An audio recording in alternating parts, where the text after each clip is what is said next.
Talk, a show that has been designed to take up real issues of the real estate sector. It is a show that aims to educate and enlighten all the stakeholders of the business, where best of minds come together with diverse perspective. Issues are discussed threadbare to differentiate between the wants and needs of the sector. Real issues that are often missing in the cacophony of mainstream news media. Real Talk, the talk show by Track to Reality. Powered by Purvankara.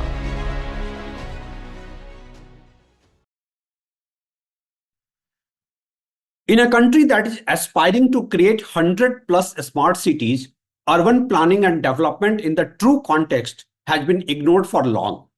As a result, the migration from rural to urban in search of livelihood has not only led to haphazard urbanization, but India's tier 1 cities that are job magnet are not designed with proper planning. A couple of hours of rains every now and then exposes the inadequacy of these cities, and everything comes to a standstill. Of course, there is an acknowledgement at the policy and planning level that there is a problem at hand. But then there is a clear gap between intent and on-ground execution. I am Ravi Sinha, and in this episode of Real Talk, I have two professionals with me who don't only understand the challenges, but are also exposed to how some of the other global cities have overcome these challenges. Dr. Anup Naik, co-founder and CEO of Urban Frame, is someone who has an in-depth understanding of urban planning and designing, while Malana Sasalu, CEO of Provident Housing, is on the developing side and he understands the economics behind it. Welcome, sir. So my first question is with Mr. Naik. Indian cities are not very user-friendly in the first place. Where do we lack? I think this objective of making it friendly comes a little later. But I think it's how we use our cities. It's been multiple sets of people, multiple sets of decision makers, how we navigate our cities become tougher, and people, as cities start becoming magnets to this whole process of making it larger than ever, then we have challenges of how friendly they become. How do I navigate the city? How do I move from point A to point B? Do I have enough resources in the city to take care of this huge influx of people? The third is whether my resources itself, right, from energy and water, and how we actually start managing waste. All of this become part of, I would say, the bigger navigation story. And I think that's what is important for us to address as people who design cities, who manage cities, and also from a point that there is a lot more to be done in the domain of planning and designing cities. I think that's where we stand. So it's not a direct route, but I think it's about multiple points which we need to connect to navigate a city better. Mr. Malana, you would like to touch upon these multiple pain points that Mr. Naik has addressed? See, since I'm a developer, generally what happens is that we use the urban infrastructure which is designed, which is ready for us to use, which is supposed to have taken care of all the design elements there which Dr. Naik just now spoke about. So we are developers, we build city inside the city, which means that the city has its own infrastructure and we go inside that. For example, let us say I'm doing a 100 acres development. This 100 acres development is sitting on thousands and thousands of acres of development which has already happened as per the planning of the local authorities and the local town planning authorities. So what is our idea is to plug our city into the larger city, whether it is the energy, whether it is the sewage system or the transportation or solid waste management or anything that is available at this point of time. So in fact we have a role to play, but our role is limited to what we own or what we are developing for the population. Mr. Naik, you have touched upon some very critical issues, but the question is, where do we start? I think we're already rolling, if I may say so. it's like this. Cities are organisms, right? They continue to keep going, they continue to keep getting mutated, they continue to keep changing. And I believe that most of our cities sit in the brownfield domain because we are constantly looking at urban rejuvenation. We are looking at what new infrastructure need to come in. We are also looking at heavy densification because every part of the city is now becoming denser and denser. It is becoming, if you take per square kilometer density, and we keep adding into that. So that's the conversation point today, that how are we managing densities within the city. And I feel that there has come a time today that we should start looking at equitable distribution of city resources. And that comes back to your point on what do I do when I improve or increase density. So that goes back to some important conversation points of uh, ideas of gentrification. So today as a planner, today as an urban designer, or today as somebody who's going to write and regulate the city growth, I need to encompass the ideas of managing gentrification. And usually master plans are laid out for a period of 10 years, sometimes as much as 15 years. Some cities have kind of oversubscribed that currency because they don't have one. The belief is that master plans or the comprehensive development for the cities have to be very agile. Only when you are agile, I think, then mandates of flexibility gets added onto that. Otherwise, we are constantly going to be worried about running behind problems all the time. I think that's the deviation we should look at, that we look forward, we have a path, and then we keep it flexible enough to keep on altering or modifying that based on situational challenges we have. Mr. Malana, I would like to ask you, what should be the role of developers into it? What Mr. Naik has said is a holistic picture where the role of the policy, planning, everything comes. What precisely should be the role of the developers into this?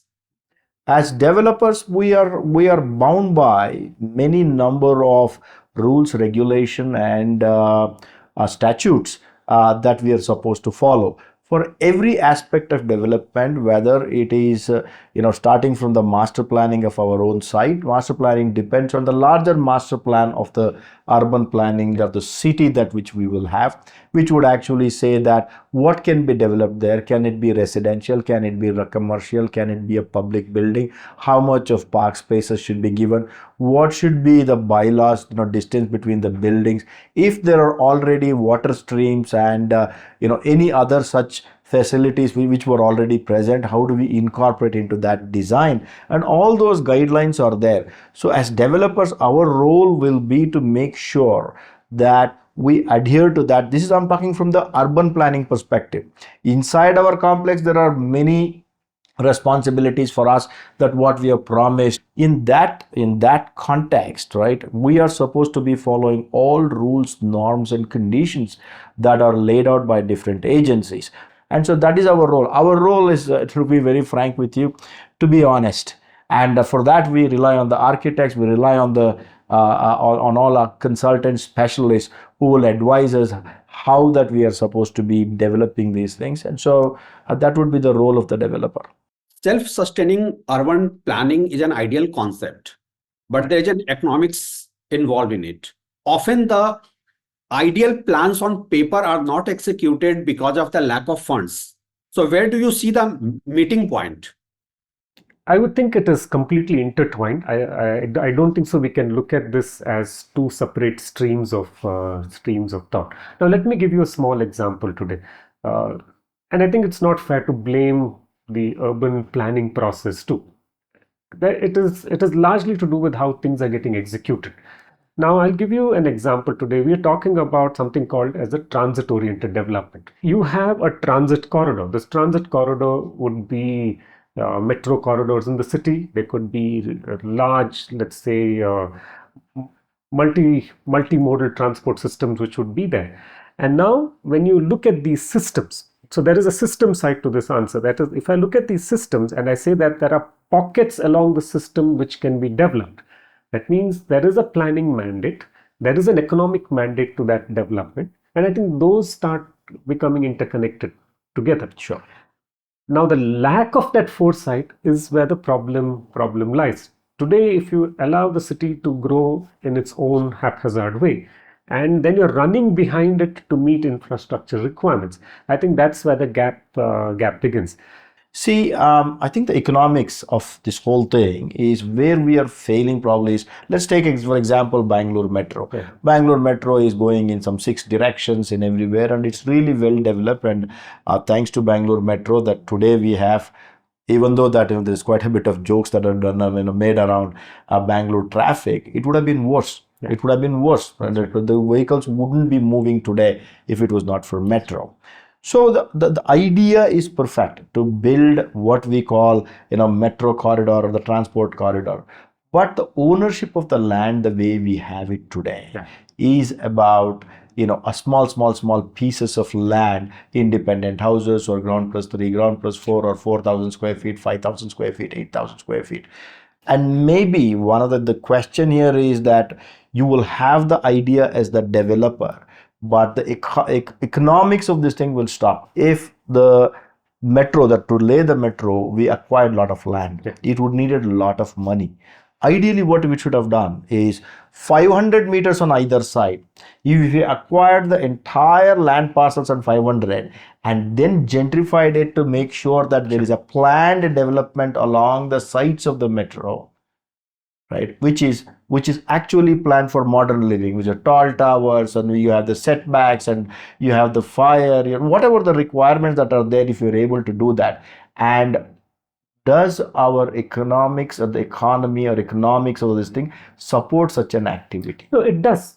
I'm sure it does. I took metro as an idea. Today you look at some parts of Delhi are today implementing the TOD policy. So that's very interesting, because what you're talking about, that there is this corridor, and then there is planned land parcelizations which are around it, Correct. which allow you to now start looking at destination driven, higher density development, large community based development, everything within that community. So I think that's what is, I won't say it's utopian. I don't even want to put it under the bracket of utopian, but it is already happening. But for me as a developer, from where we are participating, right, we will never find land parcels of a 10 acre or 8 acres or 12 acres, 15 acres or 20 acres around the metro corridor, because metro corridor is frankly speaking, as usual, that our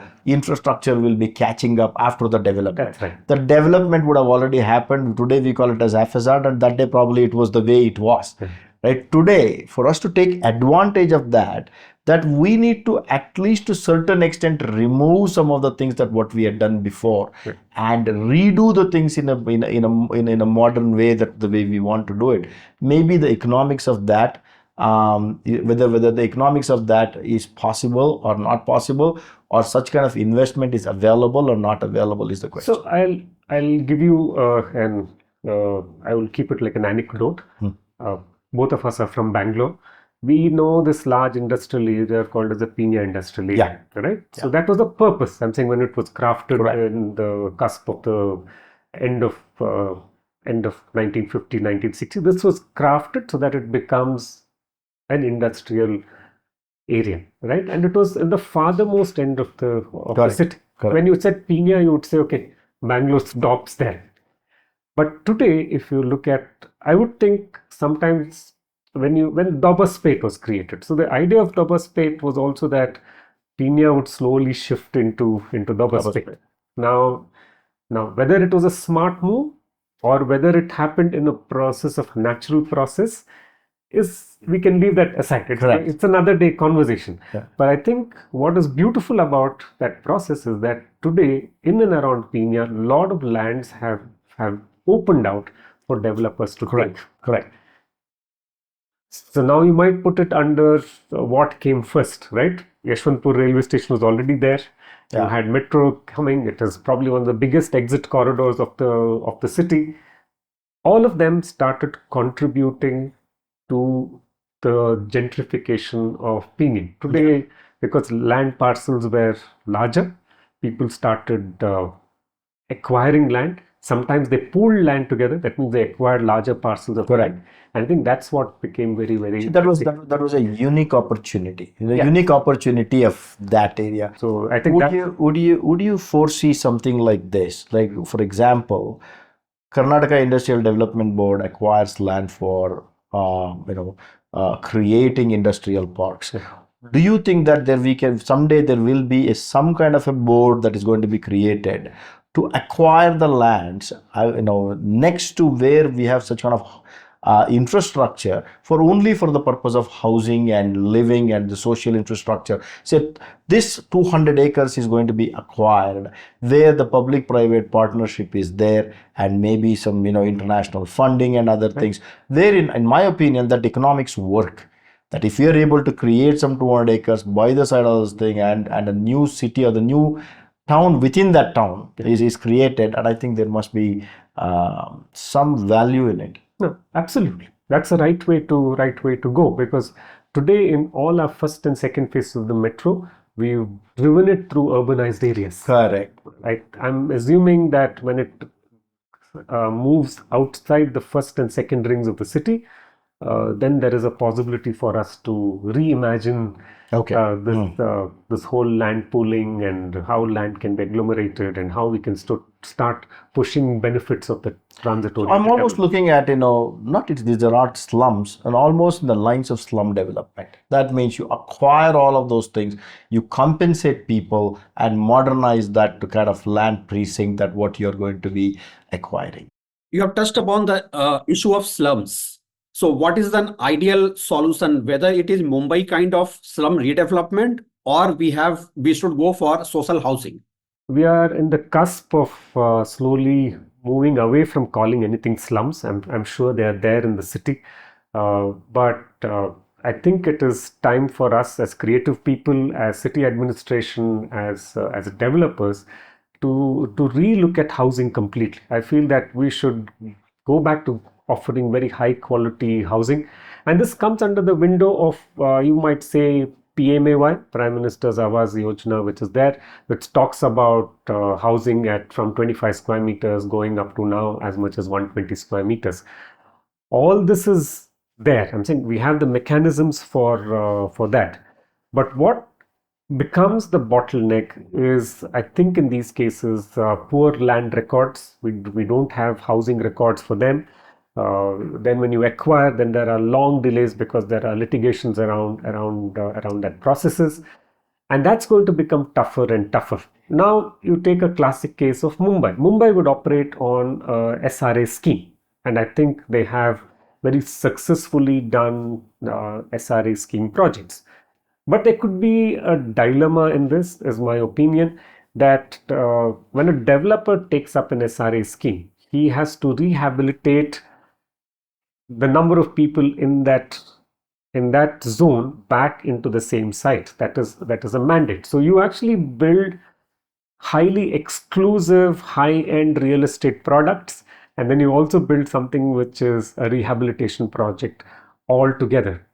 So my question to this is, in this process, is that whether we've stopped actually creating higher value, right? And one, to sort out the slum-based issue through the SRA scheme. The other is that the developer is also eager to, because he's developing or redeveloping the slum, he's also now looking at creating a marvelous project around it. So I feel that there is a dichotomy in this, and I'm questioning that process. I actually question that process of what is this value creation. It's not about giving them a 25 square meter house or a 35 square meter house. It is about what value are we offering in these development projects. So that worries me intensely. And in fact, in most of our developments today, there is a mandate to look at 10% of your inventory to be placed under EWS, economically weaker section. But if you take how that EWS is twisted and turned in projects, for whatever reasons it may be, comes from this attribute of how value is getting to be created. So I think that's the dilemma today of where we sit in in this whole aspect of slum rehabilitation and some slum development. But I feel that there are lots of good opportunities today, and there's intense work getting done to see that the quality of life indicators in these rehabilitation schemes are put at the highest peak level. I'll just pick three things from what you said just now, right? While what is a slum? A slum is a place where the families who are living, but they don't have land records. And mostly these slums are developed over a number of years, 50 years, 60 years, 100 years, and they are developed. Today, from a very economics perspective, that land is a very valuable piece of land. Everything revolves around the economics. And for me, I don't see that there is any kind of a problem in actually building something that is high value and something which is a medium value. It does not mean that we build another vertical slum, but of a quality. Why I don't have a problem with that idea is that what is that we are trying to do is that somebody who's in a slum, we are actually making sure that they're getting a decent housing, which means that coming back to the quality of life, what is quality of life today is already become better living in a place where it has got much more infrastructure and much more what is needed, minimum needed, running water and toilets and some social infrastructure. All those things can be built. In my opinion, slum development is a great economic activity. It is socially very good. It is value creation, and as cities that we clean up even more, even better. The biggest challenge as a developer that what we see is that we are unable to manage the politics around that. It's not possible. So unless that we have that some kind of an efficient system we put together, it may not be possible. I think slum redevelopment is a great economic activity and we should do that. The second thing that you touched upon was EWS 10% in all the developments and how it is twisted and turned. And I agree with you. It is never a straightforward thing. And the courts have also come back and said, that's not the right attitude, right approach. Why a private developer should be doing the business? Why should he be making the social housing in his housing? And that when the court struck it down. And I agree with the court. If you really want, somebody has to pay for it. If as a population that we say that developers 5% of their construction value or 10% of their total developable value, this much money has to be deposited into some organization which will develop for the economically weaker section. Fine, the 10%, where is it coming from? End of the day. And 10% is coming from what we are going to load to the customers. Right. If our society can take that burden, then we can look at it. Even today, you say, rather than saying that you put 10%, it is imposed as if that developers are going to be making it because we are imposing it. Developers are going to make it by imposing that same imposition on the customer. There, in fact, what you're doing is that somebody who's trying to elevate their life to the next level, you are pulling down. That means you're becoming a mediocre society by actually somebody who's trying to grow up and pulling them down. To push these people up, there may be some other ways and means to do that. And that's my take on it. No, I think that's a very interesting point. In some cities, I think as part of their development plan, they have rings created. That means there would be bands which are created across the city where you don't need to plug that development in your project, but you can plug it in another locality. Sure. So it's a very interesting process. Absolutely.